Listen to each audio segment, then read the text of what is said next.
La profecía de Isaías se está cumpliendo en 2026. ¿Está cerca el arrebatamiento? Hace 2600 años, un hombre caminaba por las calles de Jerusalén con el cuerpo expuesto y los pies en el suelo. No era locura, era un mensaje. Cada paso de aquel profeta era una cuenta regresiva que la mayoría prefirió ignorar. Hoy, en 2026, mientras misiles cruzan el cielo del Oriente Medio y naciones que Isaías nombró por su nombre libran guerras en tiempo real, una pregunta silenciosa crece dentro de quien lee aquellas palabras antiguas. ¿Y si el reloj profético estuviera en sus últimos segundos? Si este contenido le está conmoviendo de alguna forma, quiero hacerle una invitación muy especial. Hemos preparado un ebook con 60 oraciones para realizar en el día a día.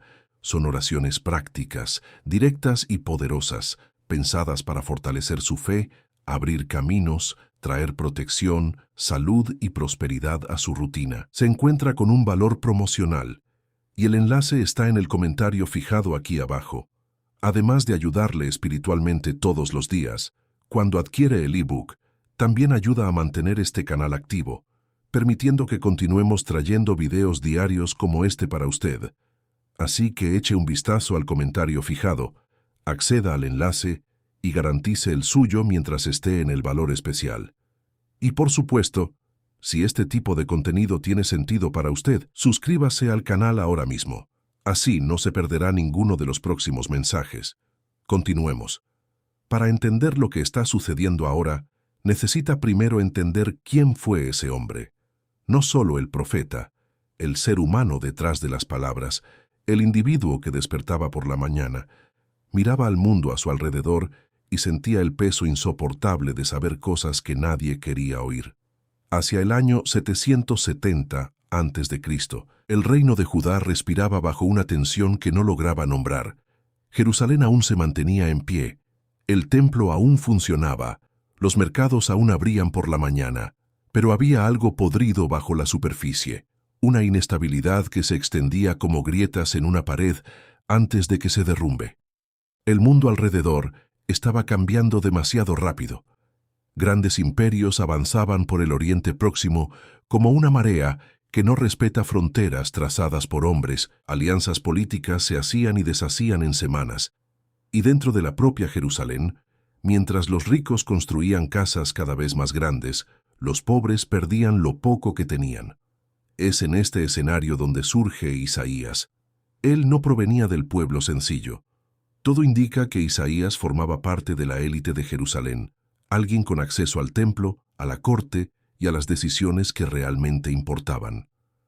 El propio nombre de su padre, Amós, y las referencias esparcidas por el texto sugieren que transitaba entre los centros de poder con naturalidad. Esto no era un detalle menor. Esto explica por qué sus palabras no eran susurradas en las sombras de los callejones, sino que resonaban en los espacios donde los reyes consultaban a consejeros y los sacerdotes negociaban influencia. Durante aproximadamente 50 años de ministerio activo, sus discursos acompañaron los principales acontecimientos de Judá, atravesando al menos 4 reinados diferentes y momentos de crisis que harían que cualquier persona común retrocediera en silencio. Pero Isaías no retrocedió. Los textos que llevan su nombre muestran a alguien profundamente atento a su tiempo. Observaba el crecimiento de la corrupción con ojos clínicos, denunciaba la concentración de riqueza con una franqueza que incomodaba a los poderosos, alertaba sobre los riesgos de confiar en tratados políticos en lugar de buscar la estabilidad interna del reino. Lo que escribía tenía todo que ver con su propio momento histórico, pero la cuestión que persiste, la cuestión que usted que está leyendo esto probablemente también se hace, es la siguiente: ¿de dónde venía su inspiración? ¿Acaso Isaías veía el futuro de forma sobrenatural? ¿O era solo un observador extraordinariamente perspicaz, capaz de leer los patrones de la historia con una precisión que parecería profética a los ojos de generaciones posteriores? Esta tensión no tiene respuesta fácil, y es precisamente por eso que permanece relevante 2600 años después. El propio Isaías responde a esa pregunta en el capítulo 6 de su libro. Y la respuesta no viene en forma de argumento teológico o tratado filosófico. Viene en forma de narrativa. Una escena, un encuentro que lo marcó de tal forma que sintió la necesidad de registrarlo con detalles que aún causan impacto al ser leídos hoy. La narrativa está situada en el año de la muerte del rey Usías, hacia 740 a.C. Este detalle no es decorativo, es un anclaje histórico deliberado. Usías había reinado durante 52 años, más de 5 décadas de un gobierno que, a pesar de sus fallas, trajo cierta estabilidad a Judá. Con su muerte, un ciclo se cerraba. Una transición política real estaba en curso, y es precisamente en ese momento de incertidumbre colectiva que Isaías describe haber tenido una visión dentro del templo de Jerusalén. Relata ver al Señor en un trono. La descripción está cargada de simbolismo. La presencia divina ocupando simbólicamente todo el espacio sagrado, mientras seres celestiales, los serafines, proclamaban la santidad divina con una intensidad que hacía temblar las estructuras del templo.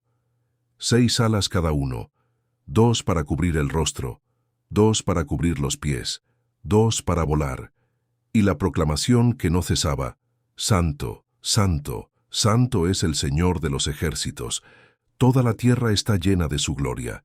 Ante esta escena, Isaías no reacciona con devoción serena, reacciona con terror. ¡Ay de mí, que soy muerto! Porque soy hombre de labios impuros y habito en medio de pueblo que tiene labios impuros. Esta reacción sigue un patrón que aparece repetidamente en los relatos de vocación profética en las escrituras hebreas. El futuro profeta se presenta como indigno, inadecuado, imposibilitado para cumplir la misión. Moisés dijo que no sabía hablar. Jeremías dijo que era demasiado joven. Isaías dijo que era impuro. El patrón es consistente. El llamado no comienza con confianza, comienza con el colapso de toda autosuficiencia. Entonces ocurre el gesto central de la escena. Uno de los serafines se aproxima. En la mano, una brasa tomada del altar con una tenaza. Toca los labios de Isaías con ella y declara: Tu culpa ha sido quitada y limpio tu pecado. En la lógica simbólica del texto, este gesto representa la purificación del habla, no solo de la persona, sino específicamente del instrumento que sería usado para transmitir los mensajes. Los labios que se habían declarado impuros ahora estaban preparados para hablar en nombre del Dios que Isaías acababa de ver.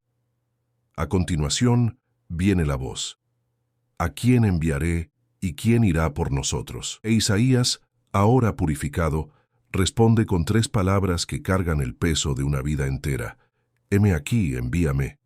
A partir de aquel momento, Isaías se convirtió oficialmente en un profeta, pero lo que viene inmediatamente después es desconcertante. La misión que se le confía no es una de triunfo y aclamación, es una de conflicto estructural.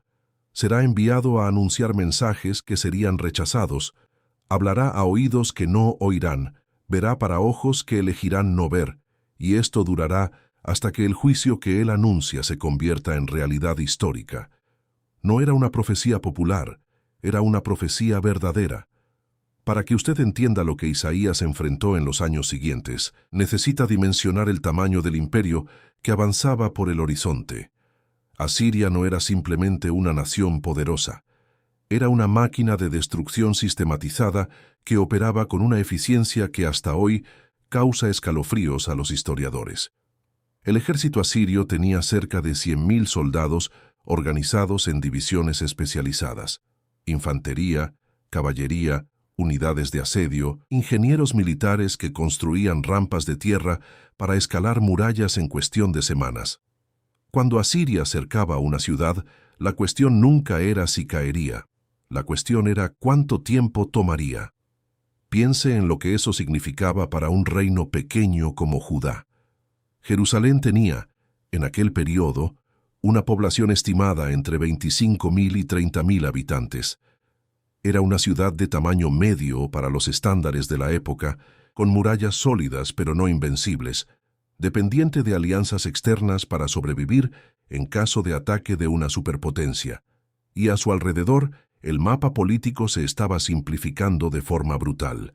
Imperios grandes absorbiendo reinos pequeños. Independencia cediendo lugar al tributo, tributo cediendo lugar a la deportación. Fue en este contexto que los consejeros de Judá comenzaron a susurrar en los pasillos del poder. Egipto vendrá en nuestro socorro. El reino de Cus se levantará con nosotros. Una alianza lo resolverá todo. Isaías oyó esos susurros y respondió con el silencio de su propio cuerpo. El capítulo 20 de su libro registra uno de los gestos más radicales de la historia profética bíblica. Dios instruyó a Isaías a quitarse su ropa de tela tosca y sus sandalias, e Isaías obedeció. Durante 3 años, caminó por las calles de Jerusalén prácticamente desnudo y descalzo. 3 años, no 3 horas para llamar la atención, no 3 días como un ayuno simbólico, 3 años completos, 1095 días, aproximadamente, de exposición física constante, de miradas de extrañeza, de aislamiento social creciente.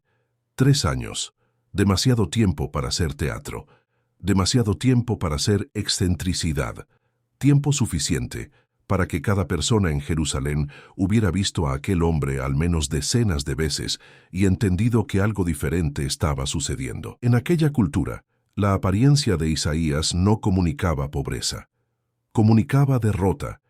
Era así como los prisioneros de guerra eran conducidos tras la caída de una ciudad, descalzos, semidesnudos, arrastrados lejos de su tierra como trofeos humanos del vencedor. Cuando las personas de Jerusalén veían a Isaías caminando en aquellas condiciones, el cerebro hacía la asociación automáticamente, y el mensaje llegaba antes de que él abriera la boca. Egipto va a fallar, Etiopía va a fallar.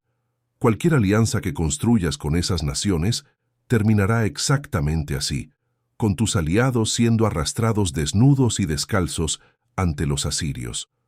Pero nadie quería oír eso, y por eso nadie quería estar cerca de quien lo anunciaba. Isaías se convirtió en un hombre solo, no por falta de personas alrededor, sino porque nadie quería ser visto al lado de alguien que anunciaba el fracaso de todos los planes políticos de la ciudad. Él caminaba, las personas desviaban la mirada, o desviaban el camino entero, meses enteros así. Y cuando Egipto realmente falló, cuando Asiria confirmó el peor escenario que Isaías había descrito, el recuerdo volvió como un escalofrío tardío que nadie lograba sacudir.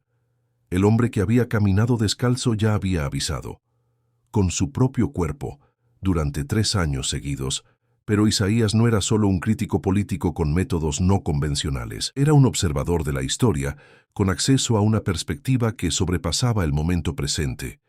Y fue esa perspectiva la que produjo algunas de las declaraciones más notables del libro que lleva su nombre. El reino de Israel, al norte de Judá, Bibi.